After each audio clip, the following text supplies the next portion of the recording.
સો exception handling આપણો chapter number 10 આપણે start કરેલું હતું. તો પહેલા પાર્ટમાં આપણે એક્સેપ્શન હેન્ડલિંગ શું છે એનો એક તમને ઓવરવ્યુ મેં સમજાવેલો હતો, અને એના પછી આ થિયરી તમને મેં સમજાવેલી કે types of exception, compile time error અને રન ટાઈમ એરર, આ બે એરર વિશે મેં તમને પહેલા પાર્ટમાં સમજાવેલું.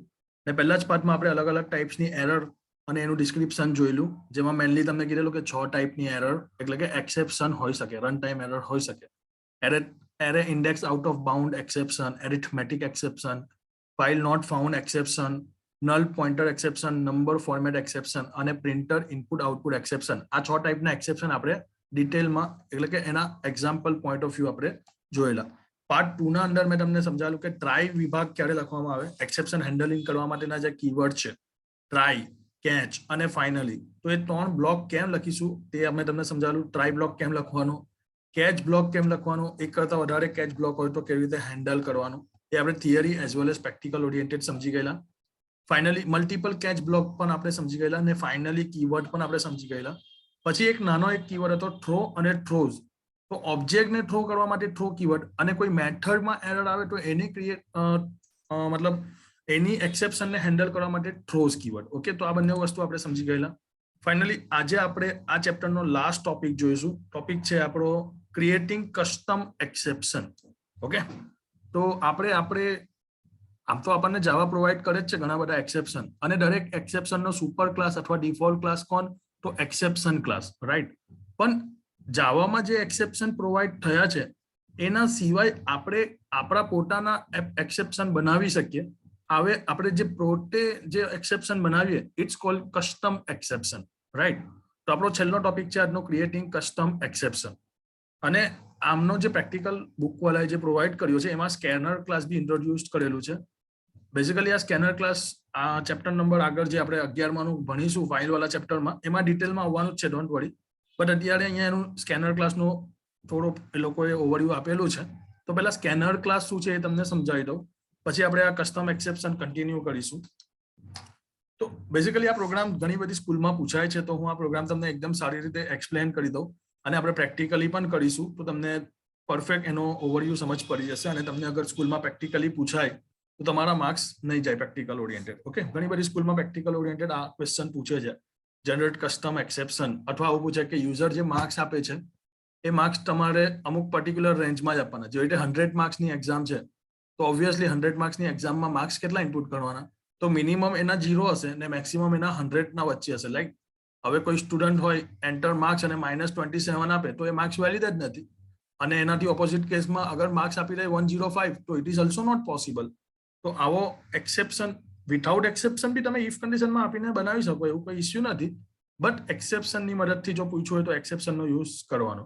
હું તમને પહેલા વિથઆઉટ એક્સેપ્શન બતાવું અને પછી વિથ એક્સેપ્શન બતાવું. ઘણીવાર મારા સ્ટુડન્ટને મતલબ મારા જે પાસના સ્ટુડન્ટ હતા એ લોકોને એક્સેપ્શન સાથે પ્રોગ્રામ અઘરો લાગતો હતો, બટ પછી 2-3 પ્રેક્ટિસ કરી તો એ લોકોને આવડી ગયો. તમને બી ફર્સ્ટ ટાઈમમાં કદાચ પ્રોગ્રામ અઘરો લાગે તો કંઈ નહીં, ઇટ્સ ઓકે. ફર્સ્ટ ટાઈમમાં કોઈ માસ્ટર નથી થઈ જવાનું, એને પ્રેક્ટિસ તો કરવી જ પડે, રાઈટ. એટલીસ્ટ 2-3 પ્રેક્ટિસ તો પ્રેક્ટિકલી કરવી જ પડે. તો હું પહેલા તમને વિથઆઉટ એક્સેપ્શન બતાવું અને પછી વિથ કસ્ટમ એક્સેપ્શનથી આ પ્રેક્ટિકલ બતાવીશ. તો પહેલા કસ્ટમ એક્સેપ્શન શું છે સમજી લઈએ, અને સ્કેનર ક્લાસનું જેવું ઓવરવ્યુ આવશે તો હું પહેલા તમને સ્કેનર ક્લાસનો એક સિમ્પલ પ્રોગ્રામ બતાવીશ, અને પછી એને આપણે કસ્ટમ એક્સેપ્શન સાથે મર્જ કરી દઈશું. ઓકે, તો ચલો આપણે પહેલા થિયરી સમજી લઈએ. So first line, Java allows creating our own exception class according to application specific problem. એટલે આપણે જે પ્રોગ્રામ બનાવીશું અથવા આપણે જે પ્રોજેક્ટ બનાવીશું, સોફ્ટવેર બનાવીશું, બેઝિકલી અત્યારે તો આપણે પ્રોગ્રામિંગ લર્નિંગ કરી રહ્યા છે, બટ જ્યારે વિચારો કે જે કંપની લેવલના ડેવલપર્સ હશે, જે હાઈ લેવલના ડેવલપર્સ હશે, જે મોટી મોટા પ્રોજેક્ટ અને એના પર ફંક્શનાલિટી પર કામ કરતા હશે, ત્યારે આવા કસ્ટમર્સ મતલબ આવા જે પોતાના એક્સેપ્શન બનાવવા બહુ યુઝફુલ લાગે, મતલબ બહુ હેલ્પફુલ છે આવા બધા કન્સેપ્ટ, રાઈટ. તો અહીંયા બી એ લોકો એવું કીધું કે આપણે આપણા પોતાના પણ એક્સેપ્શન બનાવી શકીએ. For instance, we are writing to program to generate a mark sheet in which user is asked to enter marks of different subjects, right. તો અહીંયા એ લોકો એક માર્કશીટનો પ્રોગ્રામ બનાવવાનું ડિસ્કશન કરી રહ્યા છે, જેમાં જે માર્ક્સ છે તે યુઝર ઇનપુટ કરે છે. નોર્મલ કેસમાં યુઝરને માર્ક્સ ઇનપુટ કરવાનું નહીં આપે, તો બેટર માર્ક્સ જ ઇનપુટ કરવાના છે. બટ જસ્ટ એક પ્રોગ્રામ એવો એ લોકોએ બનાવ્યો છે, અથવા કોઈ માણસ રોક્યો હશે ને માર્ક્સ ઇનપુટ કરશે. So the marks must be in the range of 0 to 100. Right, મેં તમને અત્યારે જ સમજાવ્યું કે માર્ક્સ જે ઇનપુટ થશે એ મિનિમમ કેટલા થશે 0 ને મેક્સિમમ કેટલા 100. Suppose if the user enter negative marks, તો યુઝર અગર નેગેટિવ માર્ક્સ આપે or the value is above 100, the program must generate an exception. આવા કેસમાં પ્રોગ્રામ શું કરાવવું જોઈએ? એક્સેપ્શન જનરેટ કરાવવી પડે. Such kind of exception are application specific. Java does not provide built-in exception class for application specific exception. તો જે બી એપ્લિકેશનના રિલેટેડ કોઈ એક્સેપ્શન હોય તો એ જાવા પ્રોવાઈડ કરતું નથી. આવા કેસમાં આપણે આપણા પોતાના એક્સેપ્શન બનાવવા પડે. એને કયા ટાઈપના એક્સેપ્શન કહેવાય? તો ભાઈ એને આપણે કહી શકીએ custom exception. We create user define exception. તો કસ્ટમ એક્સેપ્શનનું બીજું નામ તમે કહી શકો કે ભાઈ user define exception by creating sub class of exception class. એટલે આ બનાવવા માટે આપણે કોને ઇનહેરિટ કરીશું? એક્સેપ્શન ક્લાસને. This exception can be throw explicitly using the throw statement. તો અહીંયા આપણે થ્રો સ્ટેટમેન્ટનો બી યુઝ કરવાના છે. However it is required to catch this exception and handle it accordingly. એટલે આને આપણે કેચ કરાવવો પડે. નોર્મલી ટ્રાય લખીશું એટલે કેચ તો લખવું જ પડશે. તો ચલો, program figure 10.21 accept input from the user. હવે અહીંયા એ લોકોએ કીધું છે we have to use java.util scanner class to accept input from the keyword in line number 21. In short એમસીક્યુમાં તમને પૂછે કે યુઝર પાસેથી વેલ્યુ લેવી હોય, મતલબ કીબોર્ડ થ્રુ જે વેલ્યુ આપ્યું હોય તો કયા ક્લાસનો યુઝ થશે? તો એ ક્લાસ છે scanner class.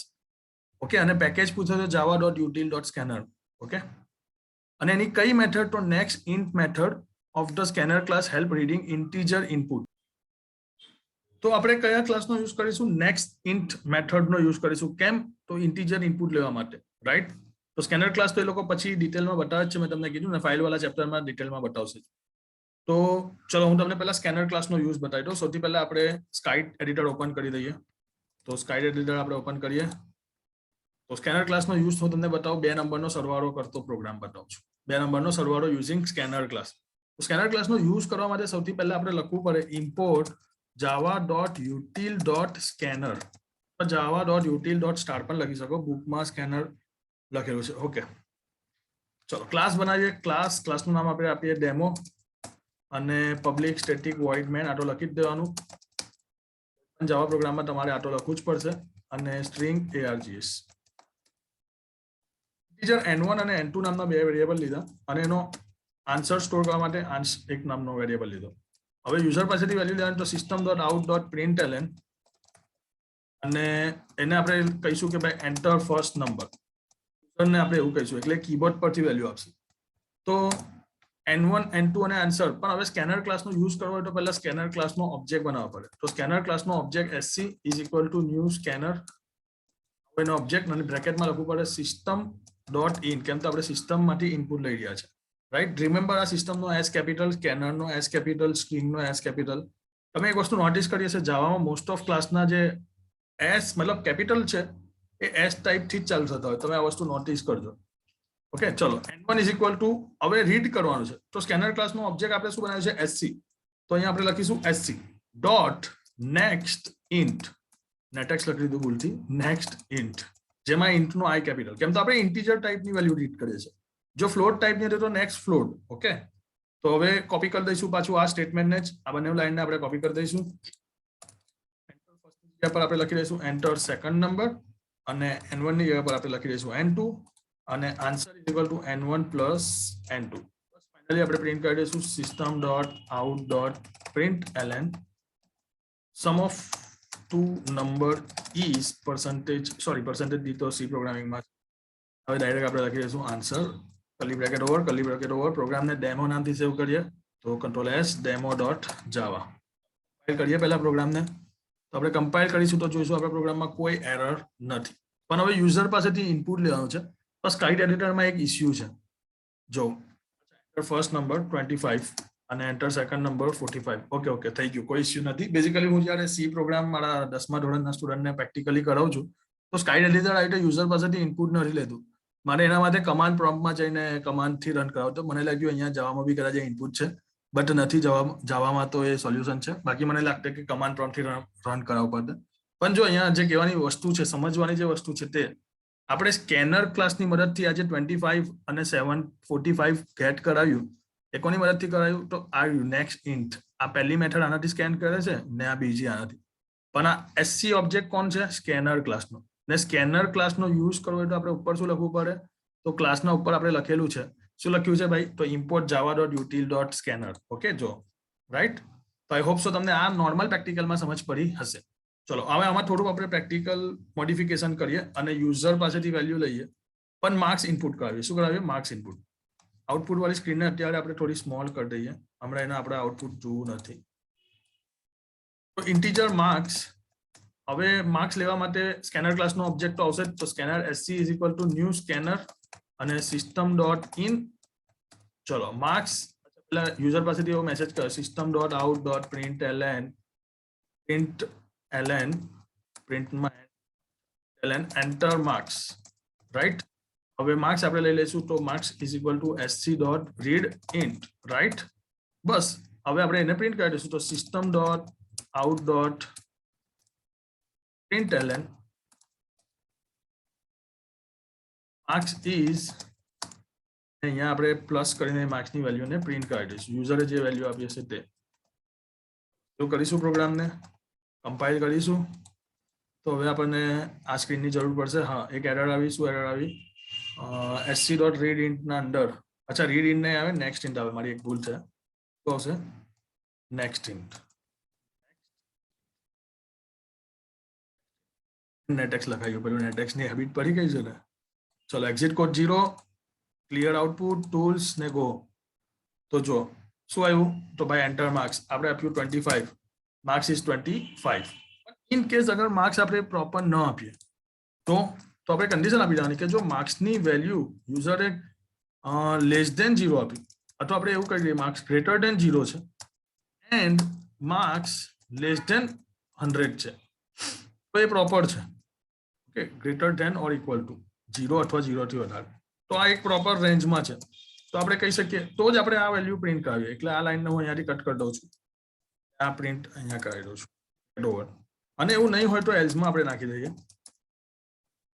System dot out dot println, કહીશું ઇનવેલિડ માર્ક્સ, માર્ક્સ વેલિડ નથી. ચલો ચેક કરાવીએ આટલા પ્રોગ્રામને. જૂનું આઉટપુટ પહેલા ક્લિયર કરી દઈએ, પ્રોગ્રામને કમ્પાઇલ કરાવીએ. ટૂલ્સમાં જઈને કમ્પાઇલ કરવાની શોર્ટકટ કી કંટ્રોલ F7. અચ્છા, એલ્સનો બ્રેકેટ આપણે રહી ગયો બંધ કરવાનો, બ્રેકેટ બંધ કરી દઈએ. ટૂલ્સમાં જઈને again compile, yes exit code 0, ટૂલ્સમાં જઈને ગો. તો સપોઝ આપણે માર્ક્સ આપ્યું -25, તો જો મેસેજ આવ્યો ઇનવેલિડ માર્ક્સ, રાઈટ. તો આ નોર્મલ એક્સેપ્શન વગરનો પ્રોગ્રામ છે, આમાં કોઈ એક્સેપ્શનનો આપણે યુઝ કર્યો નથી. પણ જો એક્સેપ્શનનો યુઝ કરવો હોય, કેમ તો તમારો કન્સેપ્ટ ચાલી રહ્યો છે કસ્ટમ એક્સેપ્શન, તો આપણે હવે આ જ પ્રોગ્રામમાં એક્સેપ્શનનો યુઝ કરીને આ પ્રોગ્રામ કવર કરીએ. તો શું કરીશું? તો પહેલા કટ કરી નાખીએ. બુક પ્રમાણે આપણે પહેલા કસ્ટમ એક્સેપ્શન બનાવવું પડે. તો આપણે લખવું પડે ક્લાસ, ક્લાસનું નામ એ લોકો આપેલું છે ઇનવેલિડ માર્ક્સ એક્સેપ્શન. તમે કંઈ પણ નામ આપી શકો, પણ હું એ લોકોને જ ફોલો કરું છું. તો હું લખું છું invalid marks accept. Camel case વેરિયેબલના નામ આપવાની ટેકનિક છે. એ એક્સટેન્સ કોને કરશે? તો એ એક્સટેન્સ કરશે એક્સેપ્શન ક્લાસને. તો લખવું પડે java.lang.exception, એક્સેપ્શન બ્રેકેટ ઓવર. હવે એનો એક રૂલ્સ છે કે એના અંદર એ જ ટાઈપની મેથડ હોવી જોઈએ. તો સિમ્પલી તમારે આ જ કોલ કોપી પેસ્ટ કરી દેવાની. આને કન્સ્ટ્રક્ટર કહેવાય, ક્લાસનું નામ અને મેથડનું નામ સરખું હોય તો. એ શું એક્સેપ્ટ કરે છે? તો ભાઈ એક મેસેજ એક્સેપ્ટ કરશે. મેસેજનું MSG લખી દઉં છું અહીંયા. અને એ સુપર કન્સ્ટ્રક્ટરને, મતલબ સુપર કન્સ્ટ્રક્ટરને કોલ કરવા માટે આ અને આ મેસેજ અહીંયા આપણે બ્રેકેટમાં પાસ કરી દેવાનો. બસ આપણો કસ્ટમ એક્સેપ્શન બની ગયો. હવે આપણે આને ક્યાં યુઝ કરવાના છે? તો આને આપણે આપણા ક્લાસમાં યુઝ કરવાના છે. તો ક્લાસ ડેમો, ઓકે, અને અહીંયા આપણે public static void main use કરીશું. Public static void main string args. Okay, scanner ક્લાસનો ઓબ્જેક્ટ બનાવવો પડે. તો સ્કેનર ક્લાસનો ઓબ્જેક્ટ બનાવ્યો sc is equal to new scanner અને સિસ્ટમ ડોટ ઇન. બુક વાળાએ કદાચ kb ઇનપુટ આપેલું છે, આપણે એ લીધું. ઇન્ટીજર માર્ક્સ, ચલો એક બુલિયન ટાઈપનો વેરિયેબલ લીધો અને એની વેલ્યુ આપી છે ટ્રુ. બુલિયન ટાઈપનો વેલ્યુ એટલા માટે લીધું કે જ્યાં સુધી યુઝર ખોટી વેલ્યુ આપે ને ત્યાં સુધી એની પાસેથી માર્ક્સ એક્સેપ્ટ કર્યા જ કરશે. અને જેવી યુઝરે સાચી વેલ્યુ આપીને તો હવે આગળ માર્ક્સ નહીં પૂછે. તો એના માટે એ લોકોએ બુલિયન કન્ટિન્યુ લૂપ નામનો એક વેરિયેબલ લીધો. તો બુલિયન અને કન્ટિન્યુ લૂપ, જેને હું લખી દઉં છું CL, અને એની ડિફોલ્ટ વેલ્યુ ફોલ્સ હોય, પણ અહીંયા આપણે લખવી પડે ટ્રુ. તમને ખબર હોય તો ટેબલ વાળું છે પેલું વેરિયેબલના ટેબલ્સ વાળું. તો એમાં તમે જોજો બુલિયનની ડિફોલ્ટ વેલ્યુ ફોલ્સ છે એટલે અહીંયા આપણે ઇક્વલ ટુ શું લખ્યું ટ્રુ, રાઈટ. ચલો આખું બધી વસ્તુ ડુ લૂપમાં ગયો છે તો આપણે એને લખીએ ડુ વાઇલ. અહીંયા ડુ લખીએ તો વાઇલમાં લખવું પડે જ્યાં સુધી કન્ટિન્યુ લૂપ આપણી ટ્રુ છે ત્યાં સુધી. તો તમને ખબર જ છે જ્યાં સુધી એ કન્ડિશન સાચી હશે ત્યાં સુધી ડુ લૂપમાં જયા જ કરશે. જેવી કન્ડિશન ખોટી પડશે તો ડુ લૂપમાંથી બહાર નીકળી જશે, રાઈટ. તો હવે આપણે યુઝર પાસેથી માર્ક્સ લઈએ તો system.out.println કહીશું ભાઈ માર્ક્સ એન્ટર કર, તો એન્ટર માર્ક્સ. ક્લિયર. હવે માર્ક્સને આપણે લેવા પડે તો આપણે લખીએ છીએ marks is equal two sc.next. અમે તમને અત્યારે જ સમજાવ્યું એટલે આ બે લાઈન સ્કેનરની છે. તો હવે આપણે જે માર્ક્સ છે તેને પ્રિન્ટ કરે તો system.out.println યુ એન્ટર અને એને પ્રિન્ટ કરવા માટે પ્લસ માર્ક્સ. હવે આપણે કસ્ટમ એક્સેપ્શન માટેની જે પેલી કન્ડિશન આપી છે કે ઇફ જો માર્ક્સ લેસ ધેન 0 હોય ઓર માર્ક્સ ગ્રેટર ધેન 100 હોય, યા તો માર્ક્સ 0 થી ઓછો આપ્યો યા તો 100 થી વધારે આપી દીધું તો એક્સેપ્શન આવવું જોઈએ. તો આપણે થ્રો કીવર્ડનો યુઝ કરવો પડે. કયા? થ્રો. ને ન્યૂ આપણે ઉપર કયો ક્લાસ બનાવ્યો એનો ઓબ્જેક્ટ બનાવવો પડે. તો આપણે બનાવ્યો છે ઇનવેલિડ માર્ક્સ એક્સેપ્શન, એને અહીંયા ઓબ્જેક્ટ બનાવી દીધો. અને તમને ખબર હોય તો અહીંયા એની મેસેજ એક પાસ કરવો પડે, આડિયો સ્ટ્રિંગ મેસેજ. તો અહીંયા આપણે એક મેસેજ પાસ કરવો પડે. આપણે કોઈ પણ મેસેજ પાસ કરી શકીએ. જે રીતે હું આપું છું ઇનવેલિડ માર્ક્સ, તો અહીંયા ઇફ ઓવર થઈ જશે અને જો કોઈ એરરમાં જ નહીં ગયો તો એલ્સ આપણે મેસેજ આપી દઈશું system.out.println વેલિડ માર્ક્સ. ક્યાં તો ઇફમાં જશે ક્યાં તો એલ્સમાં જશે. અને ફાઇનલી આ જે સીએલ વાળી વેલ્યુ છે એને આપણે શું કરવી પડે? ફોલ્સ. પણ એ સીએલ વાળી વેલ્યુમાં ક્યારે જશે? તો ભાઈ જ્યારે એને ટ્રાય કેચ મળે. તો આપણે જે આ ઇફ કન્ડિશન આપી, ઓકે, તો એને શેમાં લઈ લેવું પડે? ટ્રાય કેચમાં.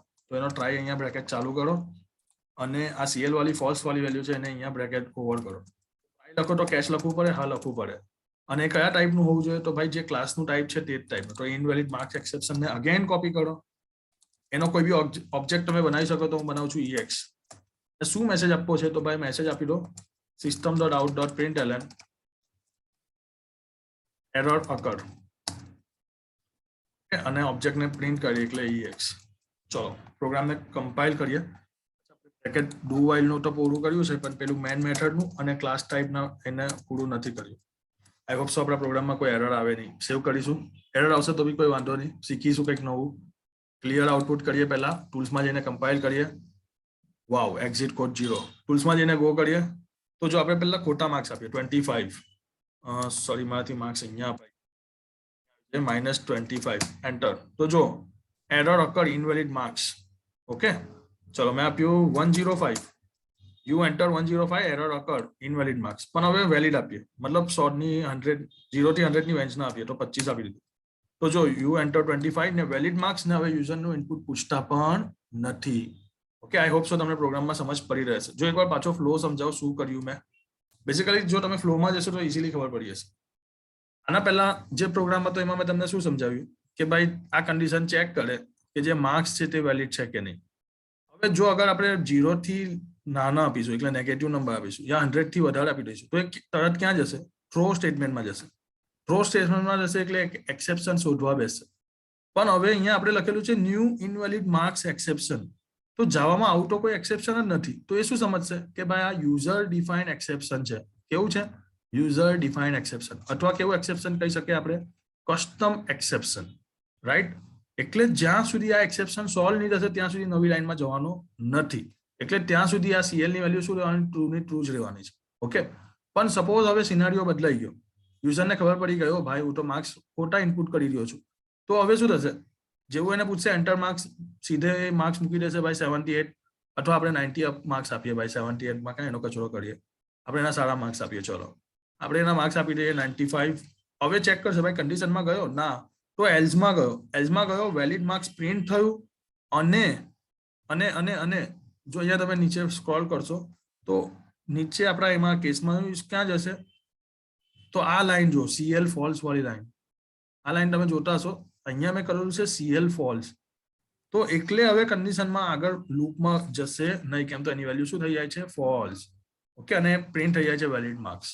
તો આખા પ્રોગ્રામ હતો આપણો કસ્ટમ એક્સેપ્શન વાળો. ઓકે, આના રિલેટેડ કોઈ MCQ હોય તો તમને આવડવા જોઈએ. જોઈ લઈએ આના રિલેટેડ કયા MCQ છે. તો આપણે જોઈએ બુકમાં કયા MCQ છે. બસ અહીંયા બી એ લોકો આનું પ્રેક્ટિકલ જ સમજાવે છે કે આપણે જે બનાવ્યું હોય એને કસ્ટમ એક્સેપ્શન કહેવાય, એનું નામ છે ઇનવેલિડ માર્ક્સ એક્સેપ્શન. તો એ બધું તો હું નહીં સમજાવતો, કેમ તમે તમને આખો પ્રોગ્રામથી સમજાવી દીધું. હવે અહીંયા એડવાન્ટેજ ઓફ એક્સેપ્શનના શું એડવાન્ટેજ છે તો આપણે એ ડિસ્કસ કરી લઈએ. Advantage of exception handling. તો આખા ચેપ્ટરમાં આપણે આ જ સમજ્યા કે ટ્રાય કેન શું છે, એક્સેપ્શન શું છે, અને હેન્ડલ કરવા માટે શું આવે. ઓકે, તો હવે એનો એડવાન્ટેજ જોઈ લઈએ. Through out the chapter we have advocate the use of exception handling in Java program. Okay, તો આપણે એ જ જોયા કે ભાઈ exception handling માં Java program નો શું યુઝ છે. By now it must be clear the good programmer must always handle exception rather than the program being terminated abruptly. એટલે આપણો પ્રોગ્રામ બંધ થઈ જાય એના કરતા એને આપણે એક મેસેજથી હેન્ડલ કરીએ સારું કહેવાય. Let us briefly look at the advantage of using exception handling in our Java program.